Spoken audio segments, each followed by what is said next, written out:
Kaixo, nire izena Idoia Ordanpileta da eta energiarako materialeen unitatearen arduraduna naiz Zideteken. Gure taldean baterien inguruan egiten dugu lan. Ikerkuntza zergatik dudan gustoko? Lan oso multidisciplinarra delako alde batetik, laborategian lan eksperimentala egiten dugu.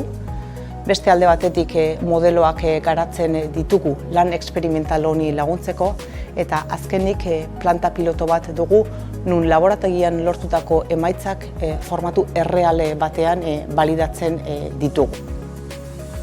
Zideteken garatutako bateriak, teknologi berriak baterietan inpaktu zuzena izan dezakete gizartean. Adibidez, autoelektrikoen baterien autonomia eta karga azkarra hobetu dezakegu.